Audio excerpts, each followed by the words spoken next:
di sana? Jawab. Diam, diam. Jawab. Silakan Bisa naikkan nggak hadir Kristen. mulutmu? Diam. Jawab. Jangan kau pikir Tuhanku itu sama seperti Tuhanmu. Jangan kau samakan Tuhan kita. Jangan. Tuhanmu makhluk. Tuhan saya bukan makhluk. Bagi Tuhan saya ini, alam semesta ini seperti butiran pasir. Paham kau? Tuhan saya maha besar. Gak seperti semahanmu kawan. Jadi pertanyaan itu aneh, lucu. Pertanyaan itu cocok untuk pendeta mungkin. Kamu dijelaskan pun tidak akan pernah bisa ngerti karena kamu teman lama saya. Ku jelaskan pun percuma. Tidak ada alat di kepalamu yang bisa menerima jawaban saya, bisa menampung. Gak bisa. 1 tambah 1 tambah 1 aja kok nggak bisa tampung jawabannya. Gimana mau membahas Tuhan? Ya, Fitri, selamat malam, Fitri. Selamat malam, Fitri. Islam Pakistan. Fitri, selamat malam, Fitri. Islam Pakistan. Tuhannya pingin pipis. Astagfirullahaladzim. Allah ya kan. Allah. Jadi Allah itu tidak bisa digambarkan dengan makhluk karena dia bukan makhluk. Nggak ada di atas muka bumi ini yang bisa digambarkan dengan beliau, dengan Allah itu. Laisa kamitslihi syai', tidak ada yang serupa. Mau diserupakan dengan apa? Nggak bisa. Kau serupakan pergi ke toilet, berarti kau serupakan dengan makhluk. Tuhanku tidak serupa makhluk. Susah itu. Lucu. Ya, buat yang Kristen yang di bawah silakan naik ya. Yang Islam jangan minta permintaan naik. Yang Islam jangan permintaan naik. Karena kita ada diskusi di sini. Ya. Yang Islam jangan minta permintaan naik. Ya. Ini ya, yang Islam jangan. Ya, yang Islam, yang Kristen ketik 1, yang Kristen ketik 1. Kristen ketik 1 saja, Pak. Selamat malam Bertu. Lanjut Bertu.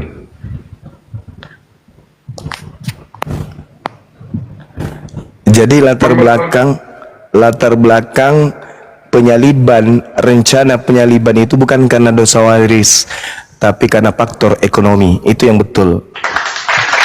Politik ekonomi yang menyebabkan terjadinya latar belakang rencana penyaliban terhadap Yesus. Tak ada hubungannya dosa waris. Selamat malam,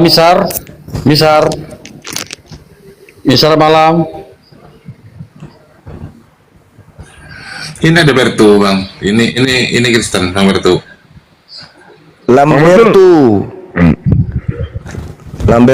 Ya, selamat malam semuanya. Malam kawan, malam. Gimana kabar? Baik, saya baik, alhamdulillah. Oke. Abang gimana? Kira-kira nih. Oh, aman, sehat. Nah, sehat. Puji Tuhan. Iya. Oke. Abang ini Bang Suma atau tidak nih? Saya Bang Suma. Iya. Bisa on cam biar lihat muka dong. Ada gimana ya? Jangan Bang. Gak ada helm. Biar kita lihat muka. Gak ada helm Bang. Gak usah Bang. Kita takut ini akun palsu Bang, makanya saya tanya. Beliau Bang Zuma, guru kami. Jangan sampai juga orangnya palsu begitu. Mati aja. Makanya kita minta itu on cam dulu, biar kita saling percaya begitu. Untuk apa Bang? Biar kita lihat muka kan begitu, biar kita saling percaya on cam aja. Sabar. Saya pakai BH dulu kalau gitu ya. Oke, siap. Mas, aduh ini bapak kah?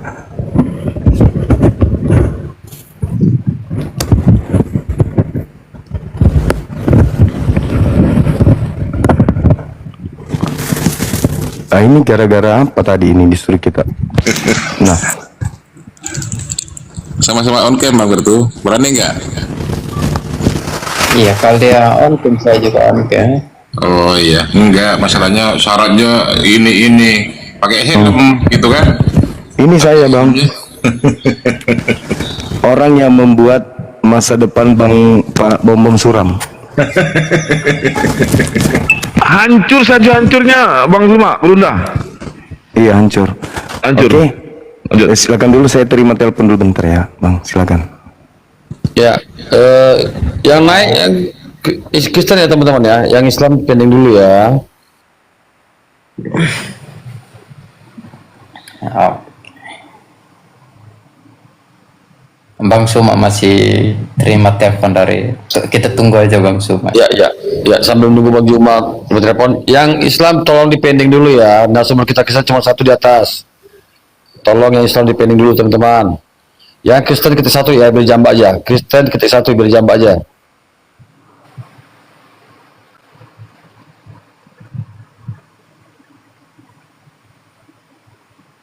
Kristen ketik satu biar dijambak ya.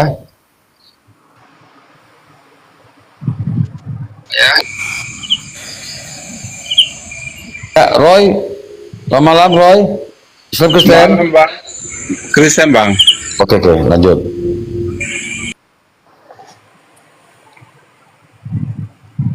Ya, Bang Berto, ada permintaan di bawah, suruh on cam Bang Bertu.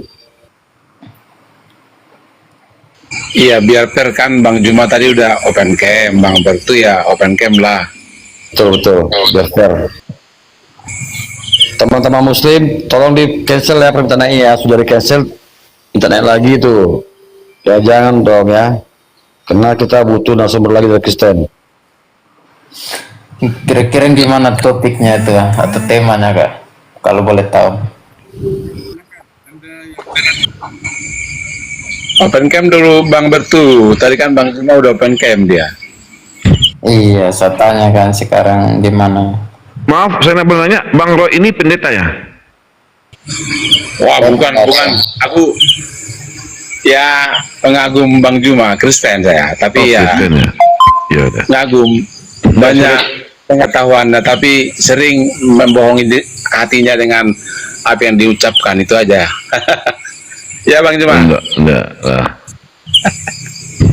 Enggak lah, yang sampaikan Bang Berunda kami itu kebenaran. Dan itu sesuai dengan Bible Abang. Maksudnya Ya. gini Bang, ketika dibicara soal isi Alkitab yang dibahapal dia, ketika dia membaca itu harusnya dia seorang Kristen, itu maksud saya Bang. Kalau saya salah jangan dimarahi. Enggak perlu Bang. Kan Bible Abang itu kan enggak ada larangannya orang lain untuk membacanya. Iya, kata Yesus kabarkan Injil ke semua makhluk, ya dikabarkan dong. Jadi dilarang Bang. Dan apalagi dalam diskusi itu Bang boleh komparasi Bang ya, boleh membawa literasi dari berbagai sumber. Itu Bang. Iya. Ya, kalau kami ya. Artinya kan gini Bang, sorry ya. Saya salut dengan adanya Bang Juma itu, kekristenan itu, ya jujur aja, aku dulu jarang baca Bible ya. Tapi setelah ada Juma ini, jujur aja, memotivasi untuk kita baca ayat-ayat. Ya ini kelemahan abad-abad awal memang tidak mengharuskan kita membaca Alkitab, tapi PL aja, pengelajaran Alkitab. Jadi dia di sekolah-sekolah minggu atau di ibadah rumah tangga, tapi tidak dua arah, itu memang kelemahannya.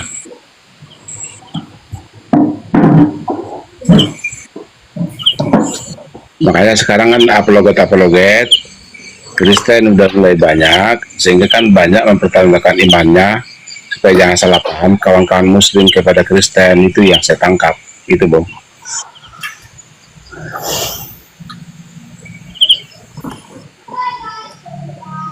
Kalau Kristen mau membaca Biblenya, dan mungkin kalau Kristen membaca Biblenya, mereka akan berpikir, karena selama ini Kristen itu kan nggak pernah baca Biblenya, cuma imani saja.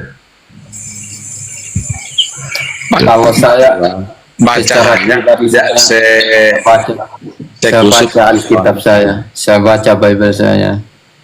Kalau menurut saya, Kalau orang Kristen banyak baca Bible Bang. Kalau orang Kristen banyak baca Bible kayak aku Bang, mualaf. Perbanyak baca. imannya kita salah baca. Bro, Raja apa itu? Raja Mentah kah? Iya bang. Waktu aku masih Kristen bang, aku nggak pernah baca Bible. Hanya dibawa ke gereja, diterangin pendeta, dia terima aja gitu. Tapi Dulu, sekarang, sorry, mohon maaf kalau saya tanya, dulu Protestan atau karismatik Protestan, atau? Protestan bang, KBP saya dulu. Iya, HKBP kan dengan gereja tua sama aja, kurang lebih tidak menekankan ya. Tapi sekarang sudah banyak bang.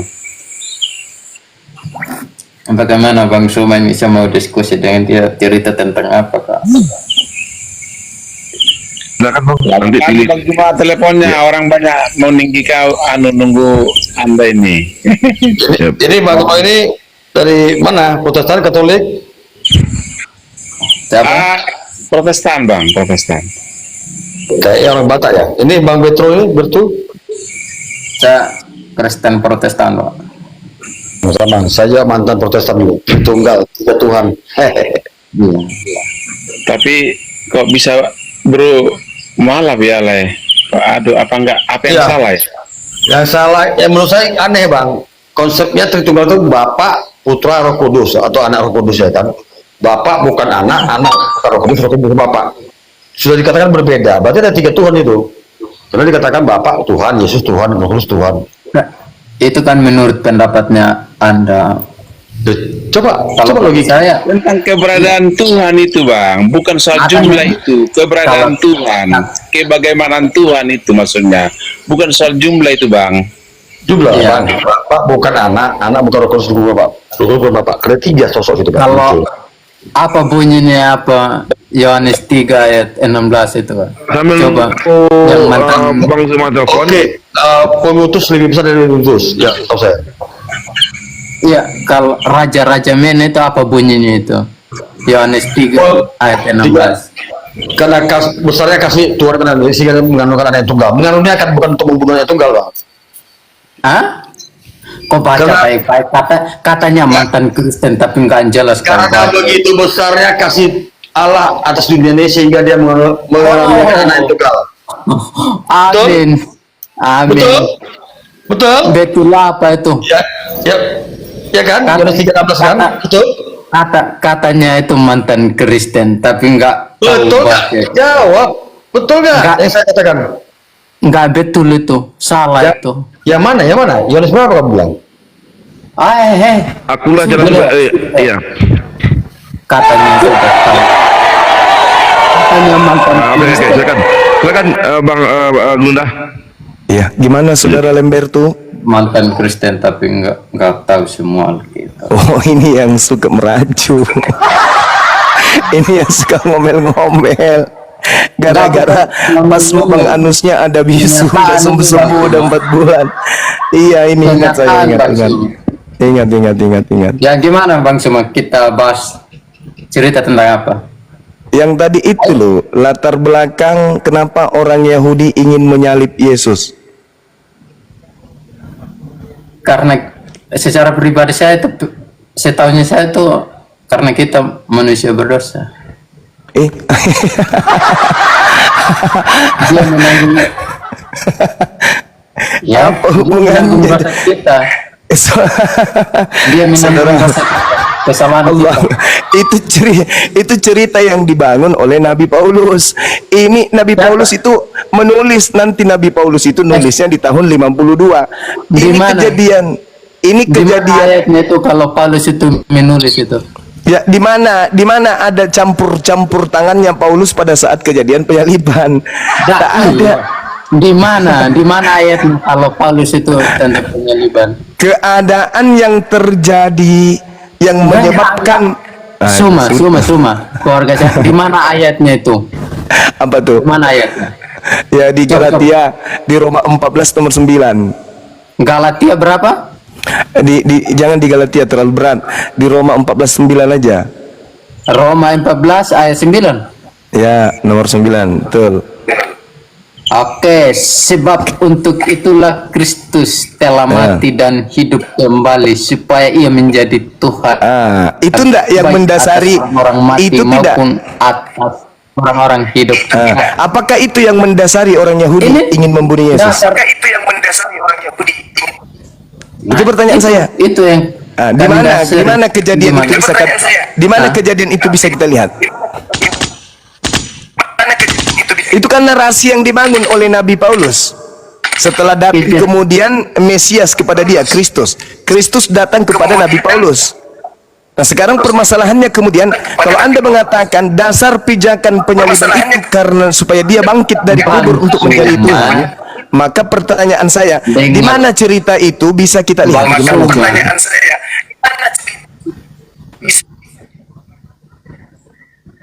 Di mana cerita itu bisa kita baca di Bible bahwa orang-orang sepakat membunuh Yesus supaya Yesus Bukan Nabi mati. Paulus ini, Bang. Cuma Suara Bang Bertu kurang jadi apa? Bang Suma, Double. ini bukan Nabi Paulus. Ini Lalu kalau bukan Nabi Paulus, jangan kalau bukan Nabi Paulus, lalu tulisan dia 13 buku itu apa? Dia Kalau rasul. dia Rasul. Rasul ini, Ya. Rasul ini bukan Kalau Nabi. yang Kau kalau jangan disebut sembarang rasul, kutip. tinggi mana posisi Nabi atau Rasul? Ya Nabi. Oh lebih tinggi Nabi. Iya. Berarti Paulus jatuh grade, dia berarti jatuh derajat karena sebelum dia menjadi Paulus dia disebut Nabi Saulus. Nabi Saulus. Iya. Bang Suma. Kalau Sebentar. kita belajar dari Baca SD kisah itu para anak rasul. itu sudah mengerti. Baca kisah para rasul 13 nomor 1. Oh ini saya pusing saya dengan kau. Alamak. Mana Nabi Rasul Paulus? Nabi Rasul Paulus. Baca saudara. Mana ayatnya? Di mana Kisah para ayatnya rasul. itu? Ya, Kisah para rasul 13 nomor 1. Kisah para Rasul Ya, KPR 13 ayat berapa? nomor 1. Nomor 1. Iya.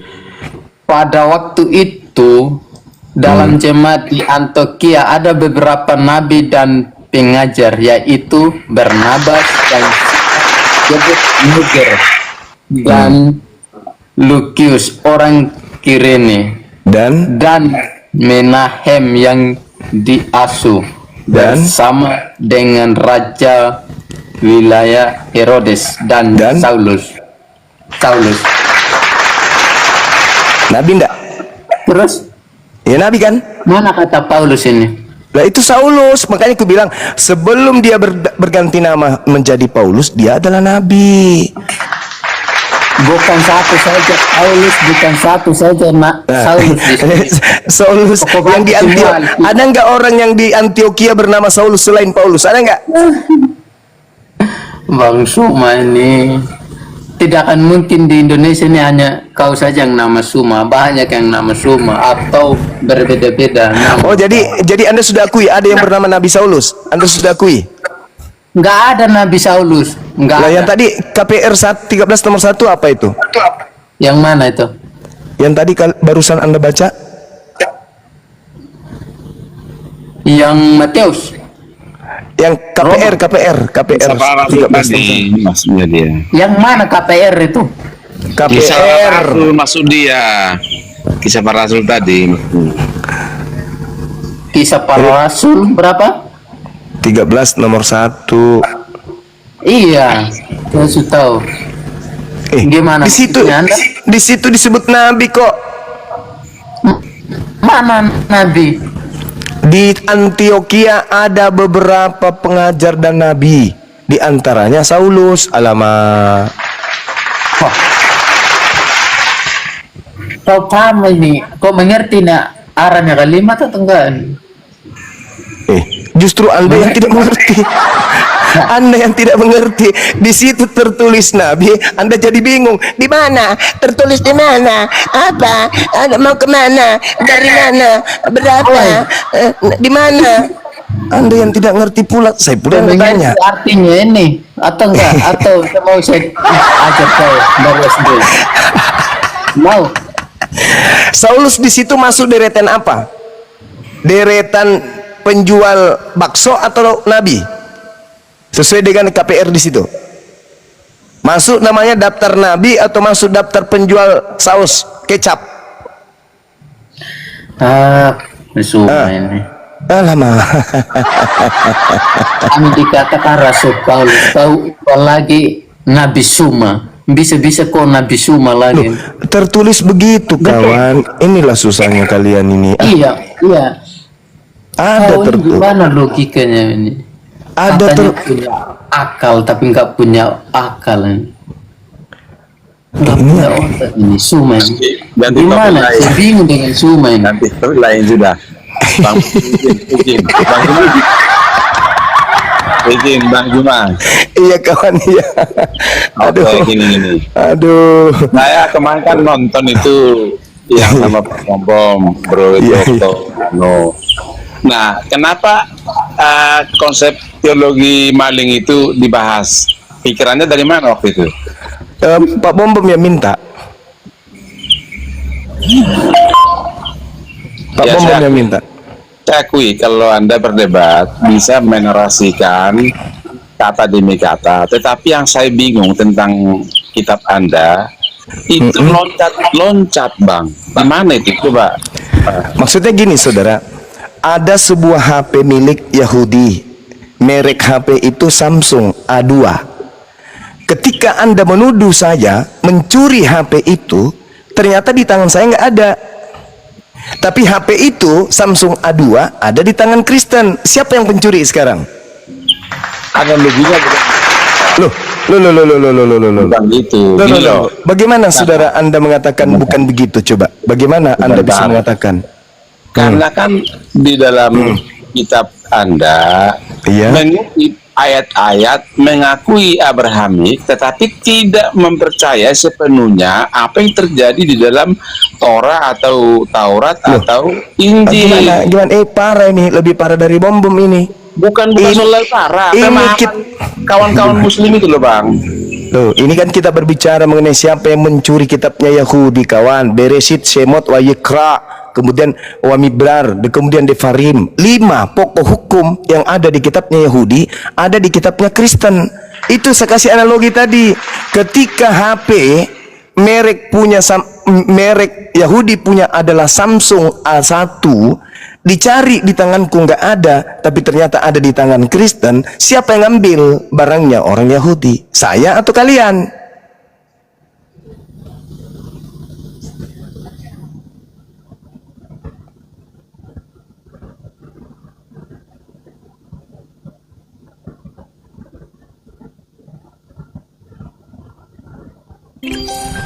Sepi, gak ada kehidupan, jantung berhenti berdetak. Bacat Bruda, bacat.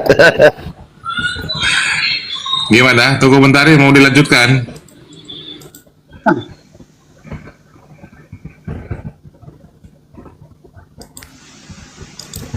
Komentar tadi saya undang balik nih, Bang. Tuh komentari ganti-gantian Bang ya, bernasi Bang ya. Jangan tipe-tipean Bang. Iya, Ya. Iya. Ganti-gantian Bang, jangan tipe-tipean Mama Gerunda Bang ya. Lanjut. sekarang giliran siapa? Giliran dari semua materi tadi adalah latar belakang terjadinya keinginan orang Yahudi membunuh Yesus murni karena faktor ekonomi politik, tak ada karena dosa waris. Nah, itu. Nah, sekarang giliran Anda menjelaskan di mana pernah terjadi adanya latar belakang keinginan orang Yahudi mengeksekusi Yesus karena dosa waris. Itu tertulis di mana ceritanya? Biar saya baca. Silakan. Oke. Sebelumnya saya sedang berdiskusi dengan Ustadz Tahta tentang tuduhan Yesus disalib. Kalau keinginan orang Yahudi supaya Yesus itu dibunuh, ya karena mereka takut kehilangan pekerjaan. Karena orang banyak yang percaya kepada Yesus, jadi mereka berencana membunuh Yesus. Terus ketika untuk membunuh Yesus supaya Yesus dihukum mati, karena ada tuduhan yang saya sedang jelaskan tuduhannya apa. Mereka mengumpulkan saksi-saksi palsu dan tuduhan-tuduhan palsu supaya bisa Yesus dihukum mati. Tapi mereka tidak mendapatkannya. Sampai pada akhirnya mereka mendapatkan satu tuduhan yang kuat, yaitu Yesus menghujat sang ilahi. Itu tuduhannya. Kalau tentang di mana orang Yahudi percaya Yesus mati untuk dosa waris, tadi saya bilang itu sama dengan Anda bertanya, di mana para ahli Taurat percaya Yesus Mesias? Tidak ada, karena mereka tidak percaya. Tapi isi dari kitab Perjanjian Baru itu Yesus untuk menebus manusia dari dosa. Seperti tertulis di dalam Matius 20 ayat 28, nyawa Yesus menjadi tebusan bagi banyak orang. Di situ dikatakan begitu. Di dalam Matius 1 ayat 21, di situ dikatakan Yesus yang akan menyelamatkan umatnya dari dosa mereka. Di dalam Lukas 2 ayat 11, di situ dikatakan hari ini telah lahir bagimu juru selamat, yang berarti yang menyelamatkan tuh juru selamat, yaitu Kristus, Tuhan di kota Daud. Di dalam Yohanes 1 ayat 29, di situ dikatakan lihatlah anak domba sang ilahi yang menghapus dosa dunia. Tapi saya lebih tertarik latar belakang setelah mereka kemudian melakukan kesaksian palsu bla bla bla bla bla bla bla bla bla dan kemudian jatuh hukuman mati. Latar belakang mereka melakukan kesaksian palsu agar Yesus dibunuh ini murni karena faktor ekonomi politik.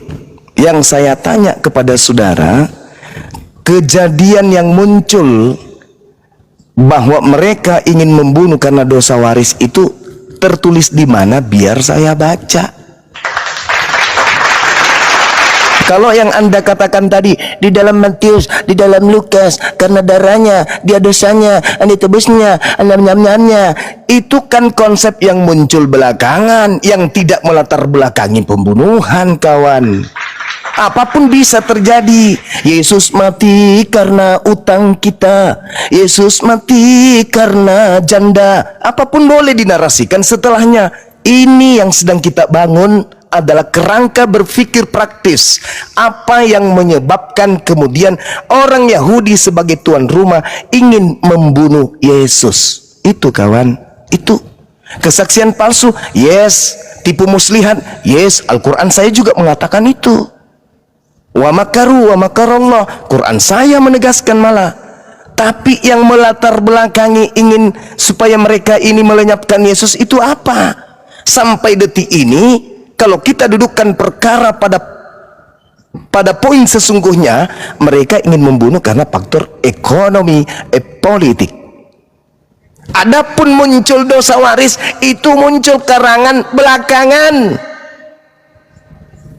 Tapi kalau Anda menyangga itu, Anda mengatakan saya keliru, tolong tertulis di mana? Orang-orang Yahudi berkumpul kemudian mempersiapkan penyembelihan terhadap anak domba, karena pada hari itu mereka bersiap-siap untuk mengeksekusi dosa-dosa mereka dengan mengkorbankan darah Yesus, dan Yesus menerima dirinya untuk segera dieksekusi. Di mana itu saya bisa baca? Kalau itu betul berarti ada dua cerita kontradiksi yang berbeda. Satu karena faktor ekonomi, dua karena faktor dosa waris. Mana yang betul? Ayo, silakan. Saya mau tanya dulu, tanya balik Pak Juma. Silakan Bang. Ada anak Abraham dua, yang dikorbankan siapa? Yishmael, anak tunggal. Wah, salah. Di Quran itu Ishak kok. Nggak ada. Ishak lahir setelah Ishak lahir setelah kejadian kok. Jadi itu yang salah pemahaman kita dengan kawan-kawan muslim. Nah, nggak ada hubungannya sebenarnya antara Isa Ismail dengan Kristen, karena itu yang bermasalah hanya Yahudi dan Islam. Makanya kemarin itu saya membahas dengan Pak Bom, kenapa ada kitabnya Yahudi di Kristen, dan sampai hari ini ya dia akan menderita sampai 300 tahun ke depan. Karena memang tidak ada hak orang Kristen menggunakan kitabnya Yahudi. Apatah lagi mempermasalahkan Isa atau Ismail, sementara yang punya kitab tidak pernah bermasalah dengan Islam. Kalian aja yang kepo. Bukan kepo, kalian memaksakan kehendak di abad 7 untuk kami percaya. Itu Lalu masalah. apa hubungannya kejadian itu dengan Kristen, kawan? Emang itu kitabnya Kristen? Loh, kami sudah melatar belakangi dari kejadian Latar itu. belakang apa? Siapa yang melatar belakangi dan siapa yang berikan otoritas bahwa itu ada latar belakang Kristen? Yohanes. Apa hubungannya? Apa hubungannya? Coba antara persembahan anak tunggal dengan Kristen, apa hubungannya? Di mana hubungannya itu? Kristen ini kan sebutan untuk mengikut Kristus, Bos. Yes, betul. Dan Yesus mengatakan waspadalah kepada Kristus yang menyesatkan banyak orang. Karena soal penyesatan itu bukan soal pengikut Kristus, tetapi mereka yang mengaku nabi-nabi. Oh tidak, bukan begitu kawan, bukan begitu. Penyesat itu bergelar Kristus, kata Yesus. Nah, Kristus inilah nanti yang menunjuk utusannya, rasulnya, untuk menjadi perpanjangan tangannya ke seluruh penjuru bumi, untuk menjadikan orang-orang menjadi pengikut Kristus penyesat itu. Begitu kawan. Makanya saya katakan, marilah saudara Kristen kita duduk. Perkara ini harus kita dudukkan dengan sistematis, dengan kerangka berpikir rasio. Bukan iman. Kalau iman ya tak ada diskusi. Oke. Tapi kalau kita silakan.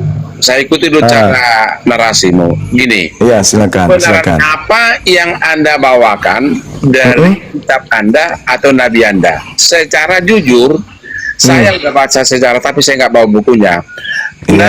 Nabi Muhammad bukan tokoh rohani, tetapi dia tokoh pemersatu Arabia untuk melawan Eropa itu, bro. Iya. Bagaimana? Mana buku? Mana kitabnya? Mana kitabnya kemudian? Itu jadi. Enggak, saya tanya. Kalau narasi Anda ini betul, mana kitabnya? Mana kitabnya Nabi Muhammad? Karena kalau bagi kalian semua pun agama Islam, sementara dia sudah datang ke dunia bukan bawa agama, membawa kebenaran yang untuk mengikuti. Tapi faktanya dari dosa gitu loh, Bang. Tapi faktanya Yesus itu anak soleh, bukan Kristen. Loh, ya gak mungkin Kristen. Yesus dia itu anak Allah Bapa yang anak soleh. Yesus itu anak soleh. Iya, berarti dia Muslim. Dia disebut sebagai Kristen gitu loh, Bang. Iya, berarti dia Muslim karena dia soleh. Kata soleh itu tidak hanya di Muslim, bro. Dari mana Anda bisa mendapatkan kata soleh itu selain daripada Muslim? Dari mana?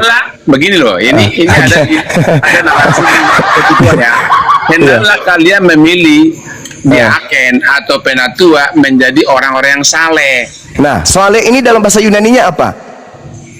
Ya, kita bahasa Indonesia aja lah, kata saleh. Soleh itu bukan bahasa Indonesia. Gimana ini kawan saya ini? Jangan kata-kata aja yang dibahas, bro. Loh, bukan. Ini sebuah kata, ini cerminan daripada identitas Yesus. Ketika Yesus bukan kawan. Nah, ini susahnya kalau sesuatu yang penting Anda sederhanakan, sesuatu yang sederhana Anda pentingkan. Ini bahayanya ini. Ini bahaya kalau orang beriman tanpa akal yang gini jadinya. Jadi semuanya serba akal-akalan, kawan. Oke, udah saya ikuti ya. Tunjukkan kepada saya yang Anda ikuti dari teladan rohani ya. Kita bicara rohani, kita bicara agama ini kan rohani, bukan peperangan loh, bro. Rohani jadi yang dibawakan Nabi Anda. Karena itu setara dengan Yesus kami. Itu bahkan Rasul Paulus pun tidak setara 12 murid yang dimateraikan Tuhan Yesus untuk menjadi rasul. Bukan, itu loh, Pak. Ini persis saya. Kalau saya salah, maaf. Oke. Kalau Anda berbicara mengenai rohani, itu berbicara dua unsur di dalam kehidupan manusia, jasad dan roh. Dalam ibadahnya umat Islam, kehidupan itu manusia, jasad bukan hanya sebatas ruh saja, tapi juga jasmani. Jasmani dan rohani ini.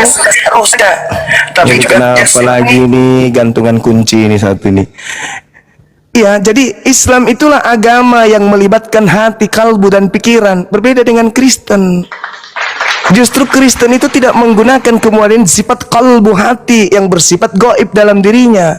Coba, kalau Anda ingin membuktikan itu, kita lihat tata cara kita beribadah. Ayo, kami sholat melibatkan khusyuk dalam beribadah. Khusyuk itu adalah cerminan yang terbias daripada akal dan wahyu dan kalbu, sehingga apa yang digerakkan oleh tubuh dituntun oleh perintah dari sang yang maha kuasa. Salat ada perintahnya. Hati tunduk berserah diri, jiwa tunduk berserah diri. Kami andai saja mau tidak melibatkan rohani, umat Islam mana yang mau tunduk tengah malam bangun sujud minimal 5 kali sehari semalam? Itu karena rohani mampu menundukkan jasad. Kalau Anda, rohani Anda mampu tidak menundukkan jasad Anda? Sekali seminggu aja mungkin susah buat Anda.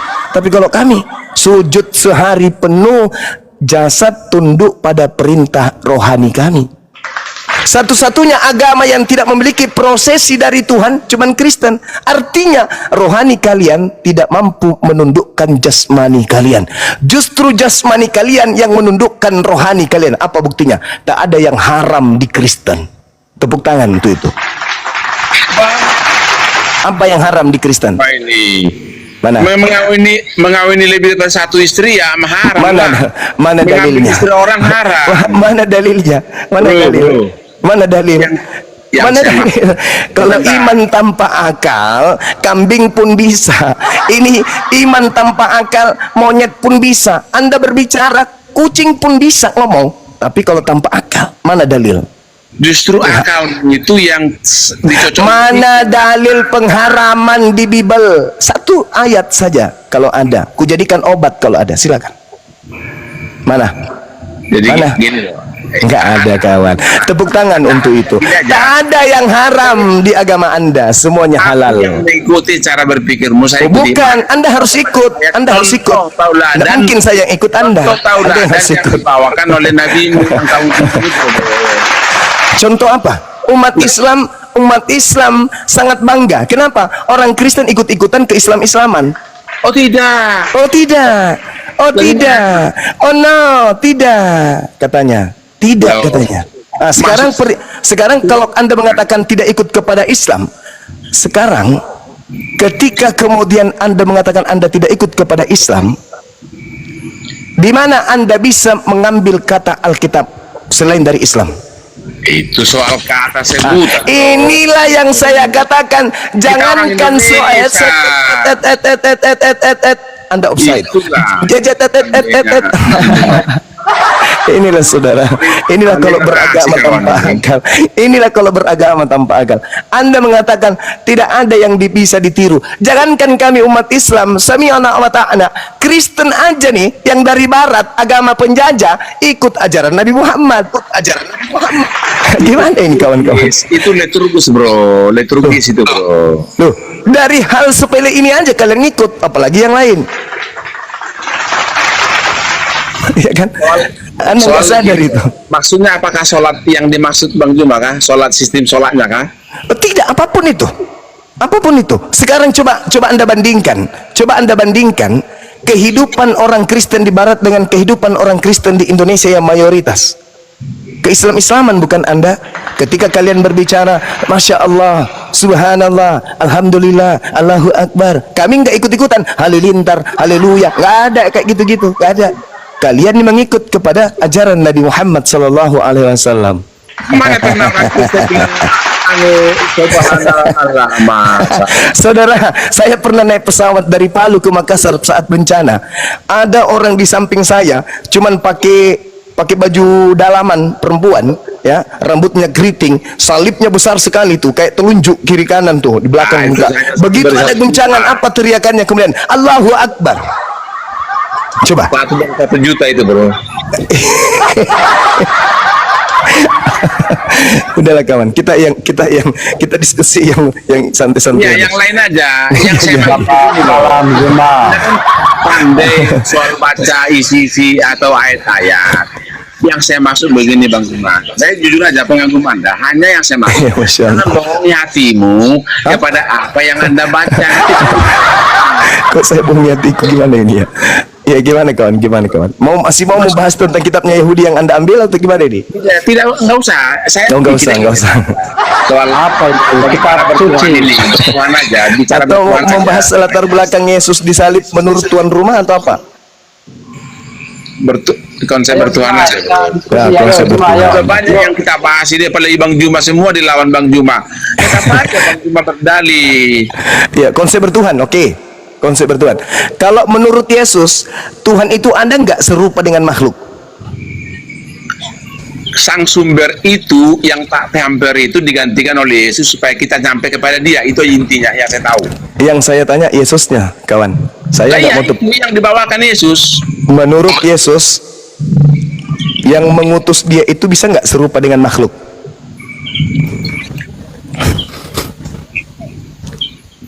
Baru saya dengar pertanyaanmu ini. Jadi saya jawab. Baca Yohanes 5 nomor 37. Gini.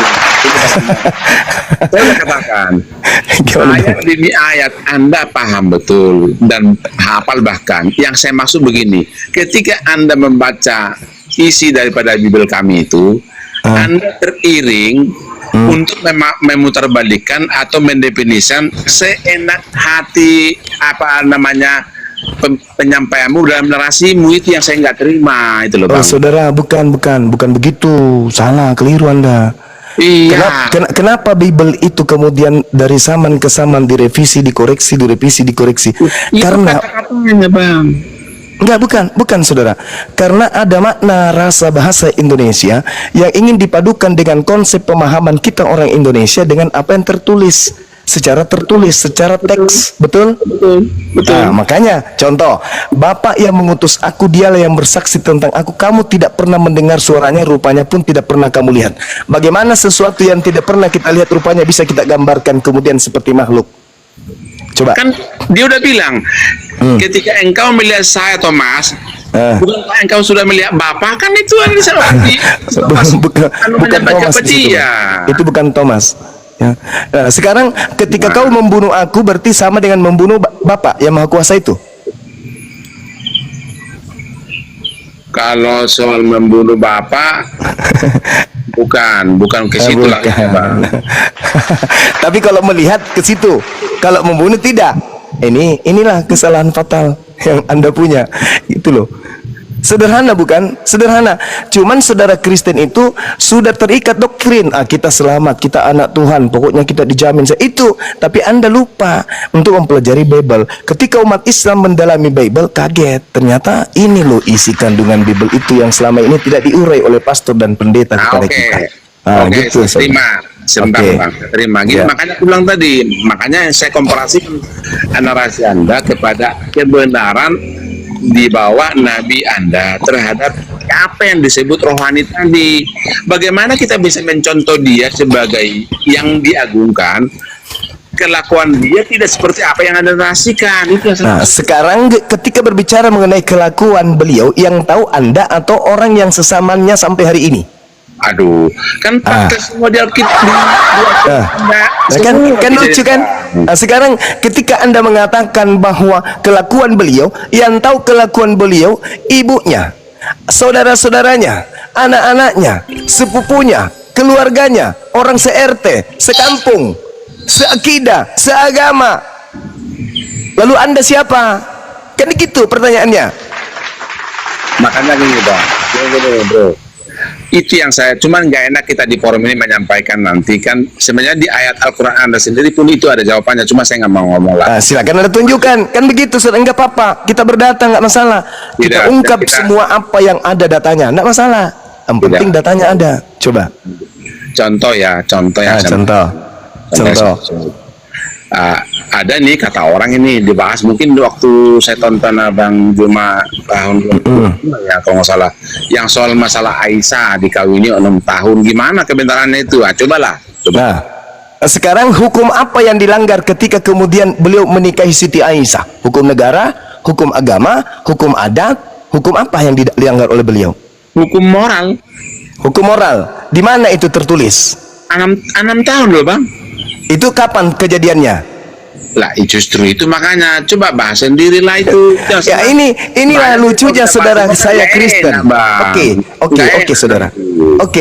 Oke. Anda tenangkan pikiran saudara. Oke. Anda mengatakan itu berbicara mengenai moral. Ukuran sekarang 50 tahun yang lalu banyak nenek-nenek kita nih yang belum tamat SD sudah menikah. Berbicara mengenai moral, bagaimana kemudian ketika orang Arab yang hidup di padang gurun, bukan di Indonesia tapi di Arab, padang gurun, padang pasir, di mana di sana ontah, binatang yang bisa hidup tanpa air sekalipun, mereka punya fisik kuat. Usia 6 tahun dinikahi, serumah usia 9 tahun. Anak-anak Indonesia sekarang usia 9 tahun itu masih sudah banyak yang haid, apalagi 1400 tahun yang silam. Dan hal itu yang terjadi kemudian tidak boleh diukur dengan kacamata kita hari ini. Kenapa? Anda coba lihat bagaimana Nabi Adam anaknya dengan anaknya, adik-beradik saling menggauli. Apakah itu aib?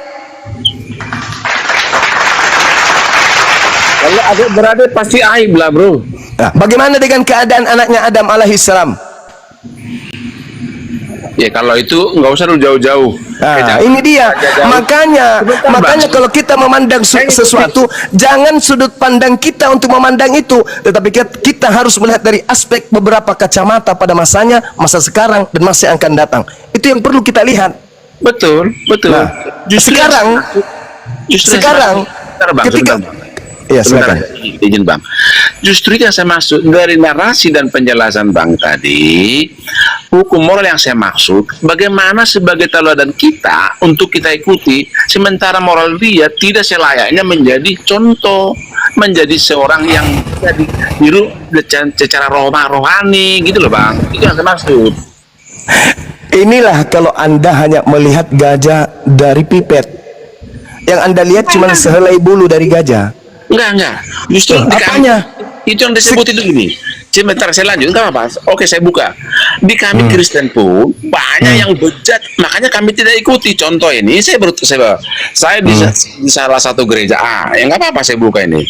Saya melihat kawan itu, ya, kami kan ada perjamuan kudus. Saya lihat kawan ini kalau kelakuannya, maaf cakaplah, playboy lah katakan. Tetapi seorang hamba Tuhan tadi atau gembala tadi disuruh dia untuk membagi roh kudus, roti apa yang di perjamuan kudus ini. Oh, saya nggak terima, saya tolak. Nah, itu salah satu contoh moral yang saya maksud tadi Bang. Karena sifatnya rohani itu harus menjadi orang yang bisa ditiru kelakuannya, contohnya. Ketika dia menjadi diaken atau menjadi pemberi suatu perjamuan kudus, itu kan suci. Itu saya nggak terima karena tidak benar itu yang saya maksud. Coba dikoreksi kalau saya salah menyampaikan. Oke. Secara histori perang Badar terjadi. Syarat untuk ikut perang Badar usia minimal 15 tahun. Itu syarat untuk perang Badar, laki perempuan. Tidak boleh ikut perang Badar kalau tidak 15 tahun minimal. Siti Aisyah ikut perang Badar. Saat itu beliau belum menikah dengan Nabi Muhammad. Satu. Anda mengatakan dia 6 tahun dinikahi.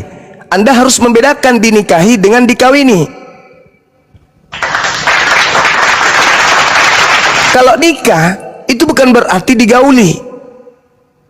Sedangkan baginda Rasulullah Muhammad sallallahu alaihi wasallam nanti serumah dengan Siti Aisyah ketika beliau layak untuk digauli sebagai istri. 9 tahun. 9 tahun, ada riwayat yang mengatakan 9 tahun. Tetapi secara histori nih, perang Badar usia beliau 15 tahun, ikut perang Badar, tapi status beliau belum dinikahi oleh baginda Rasul Muhammad sallallahu alaihi wasallam. Sedangkan riwayat yang mengatakan kemudian itu adalah riwayat yang diriwayatkan dari Irak. Nah, ini yang ingin saya sampaikan. Kenapa umat Islam itu kemudian tidak menjadikan itu sebagai acuan? Karena umat Islam itu belajar tentang kitab suci mereka. Mereka mengerti tentang histori.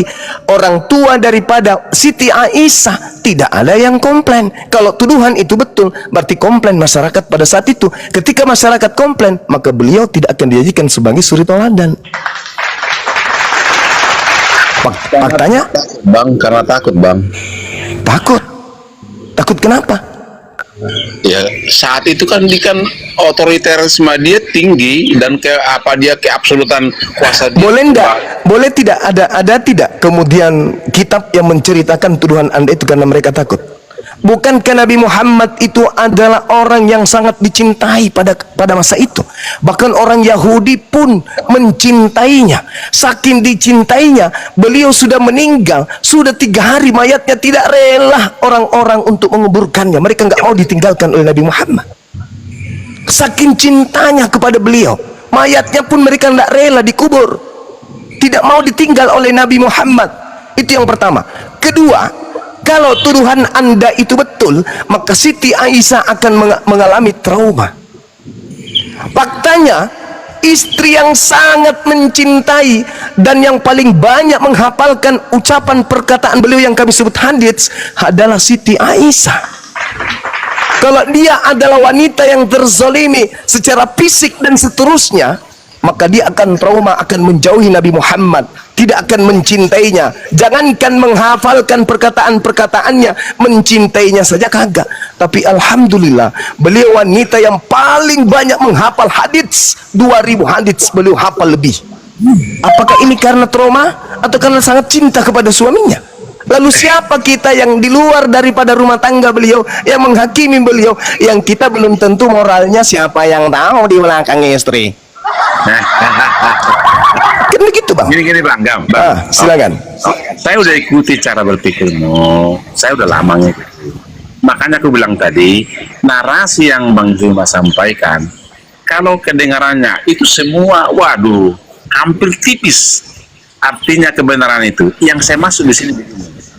Ketika apa yang dinarasikan Bang Juma, kalau kita fakta terhadap baca-bacaan yang pernah disampaikan kawan-kawan yang lainnya, yang saya maksud teladan apa yang dibawakan orang-orang banyak sekarang ahli sekolah, para teolog, para muslim yang berpendidikan tinggi, itu banyak yang meninggal karena dilihat posisinya bang, itu yang senang. Tapi ini nggak enak mati di kalau ada job itu informasi blacklist yang datangnya dari mana? Dari surah kabar Robe itu. Yang terjadi justru semakin banyak cendekiawan yang mengikuti Rasulullah. Semakin hari orang semakin ramai mengikuti Rasulullah. Itu fakta. Dan satu hal yang perlu saudara pahami di sini. Tidak ada negara yang menjadi pengikut mayoritas penduduk Islam yang mengikuti Rasulullah.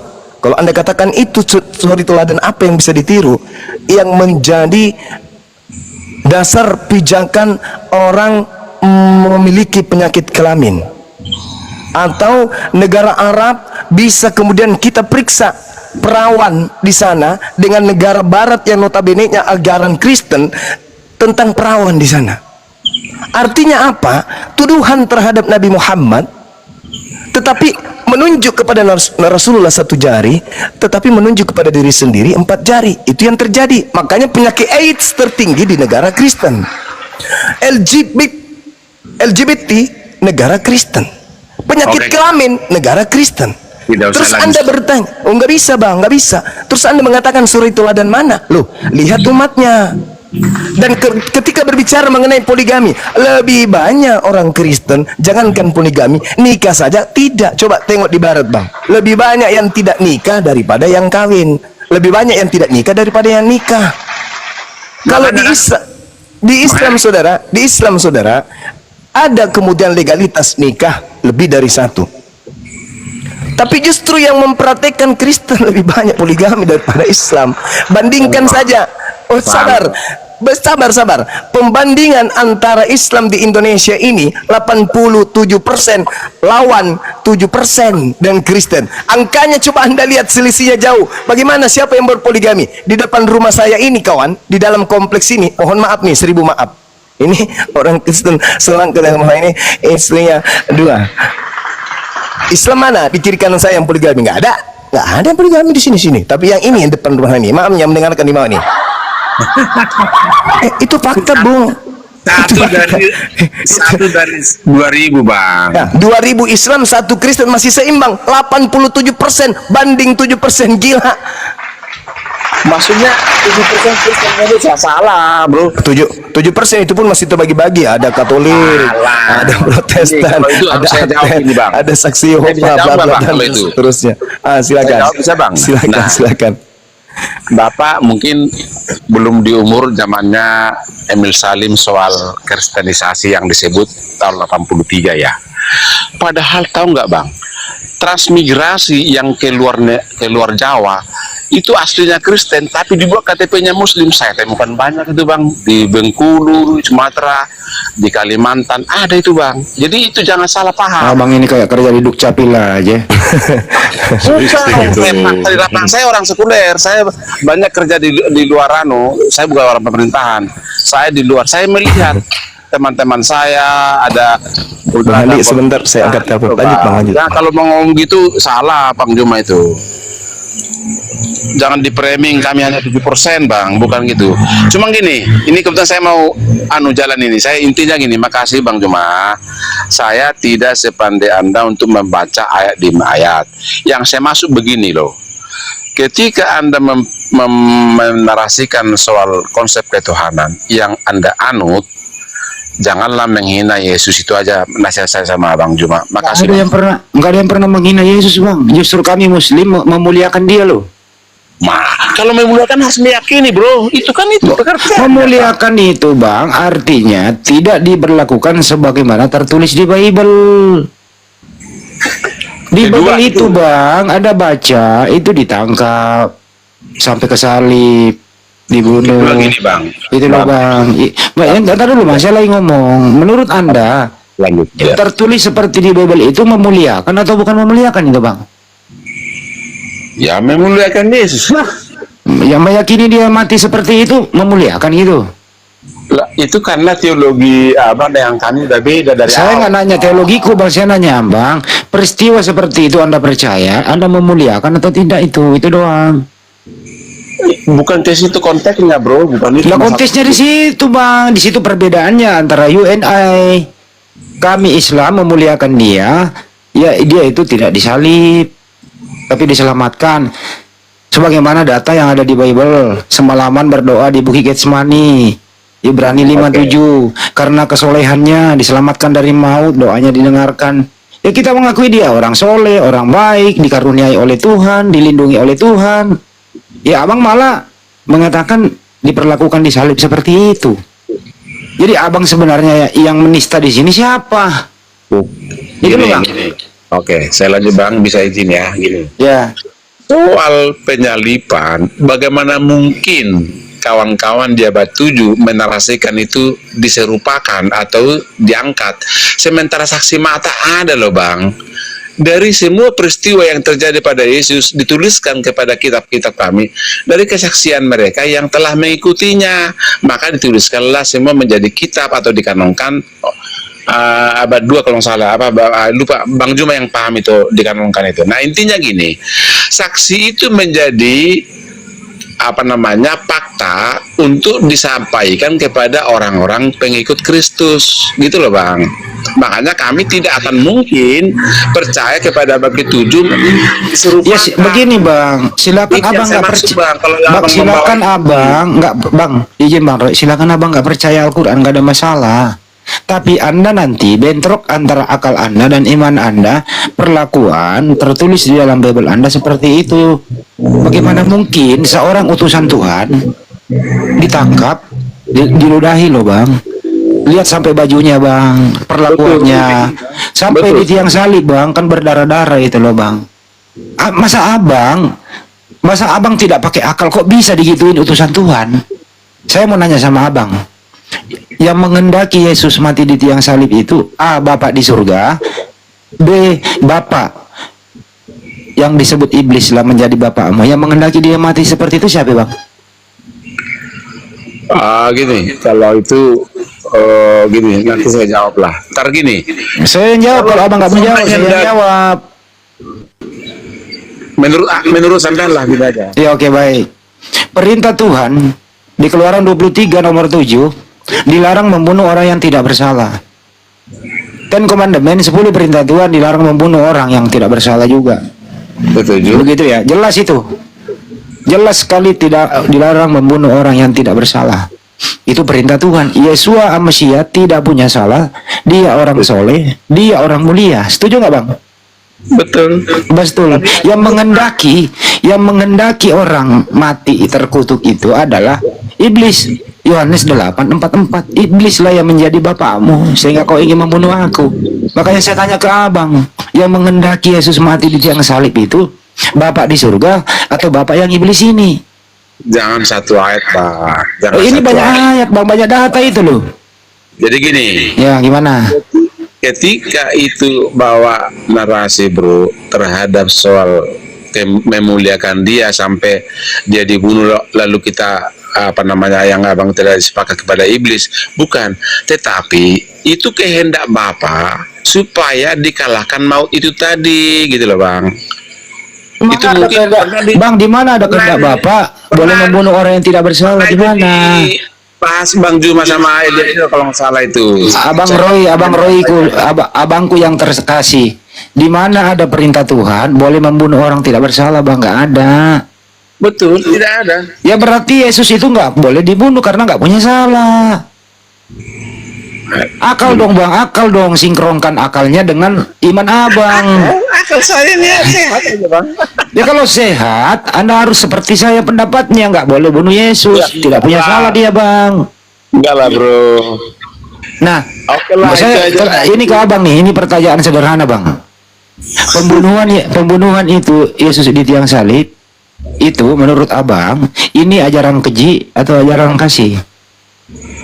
Jadi kekejian itu terjadi pada Yesus oleh karena tuntutan yang dibilang Juma tadi orang Yahudi. Iya. Sebentar, Bang. Orang Yahudi ini habis ini Anda orang Yahudi ini tidak suka sama Yesus.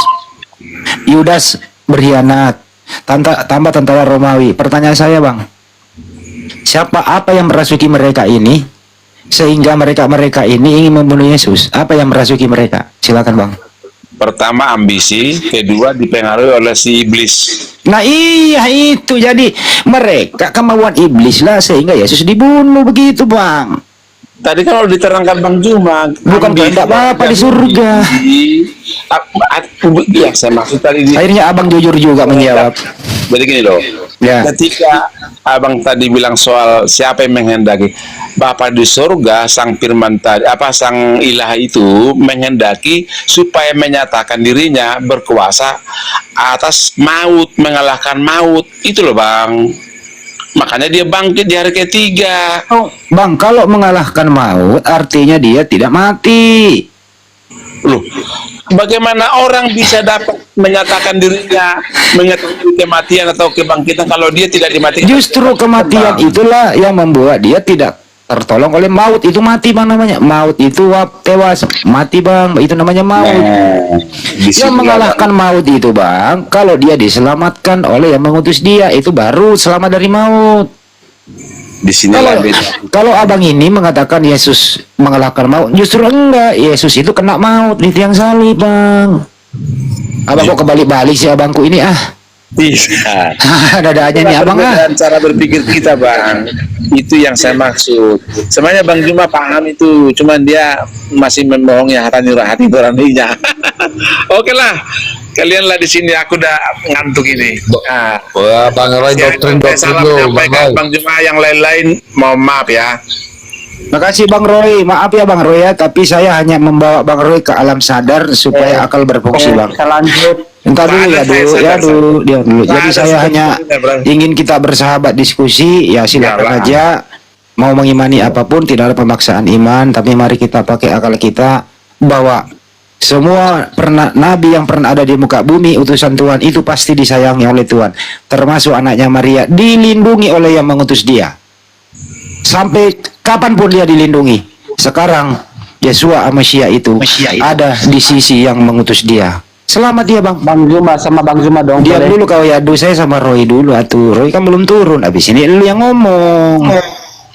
Itu ya teratur ya dia. Oke Bang Roy ya, makasih ya Bang Roy. Ya oke. Oke makasih Bang. Ya Bang Juma, jawab dulu, makasih ya. Bang Juma lagi seduh kopi Bang. Kopi ini Juma ini Ya, Roy. sama dia. Makasih. Kasih kembali ke Ustadz Tata, silakan Ustadz. Ya, silakan. Diambil lagi Bang Raja. Saya juga seduh kopi nih Bang. Siap. Boleh? Saya lanjut boleh Bang? Jadi gantian ya Yahu ya, jangan bentrokan ya suaranya ya, ganti-ganti ya teratur ya bro ya. Oke lanjut. Siap Pak Ustadz. Saya mau bahas tentang tema yang kemarin ya. Tadi si Bang Zumang tadi menyinggung tentang kitab Yahudi kemarin, mencuri kitab Yahudi. Boleh nggak kita bahas itu? Itu Garuda Juma lah. Garuda enggak tunggu Garuda Kan sudah kelar ya udah. Waduh. Iya, kita bahas lagi. Kita mau bahas dong, karena setiap orang kan punya pemahaman sendiri kan. Sama aku kan belum. Ya, bentar lagi. Gerunda masih jenuh kopi di situ. Masih jauh dari berangkat. sudah jelas itu, nggak bisa kamu pukul ya. Kalau kitab itu nempel kok di kitabmu tuh. Iya, kalau saya jelaskan nanti kan baru melek matamu kan. Gimana sih kamu melekkannya? Iya, makanya aku mau sama Zuma dulu. Biar nanti teman-teman di sini kan mendengarkan saja, biar aku sama Bang Zuma gitu loh.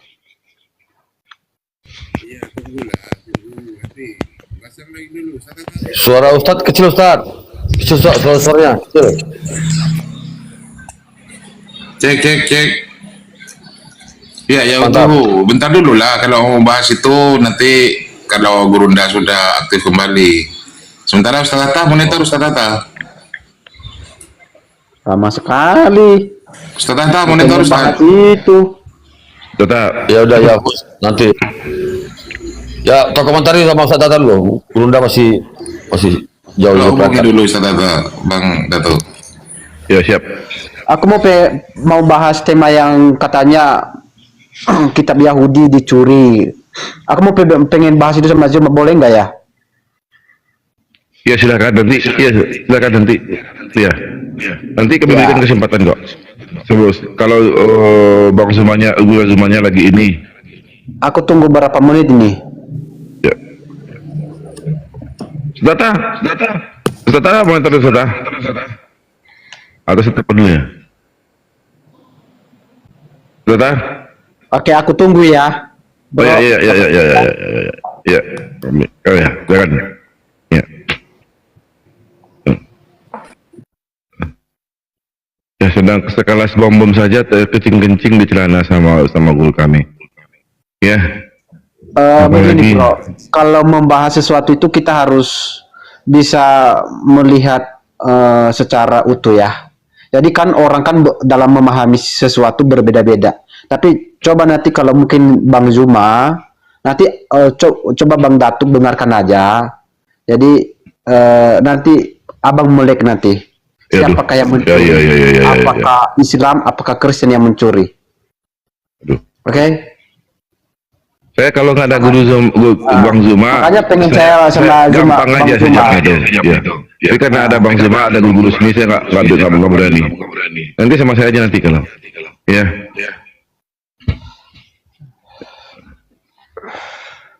Bang Zuma, udah ini catatan. Catatan dulu, Ustaz Arif. Halo, saya mau tanya sedikit boleh Pak? Bentar. Catatan. Agak jauh juga ada perangkat tadi.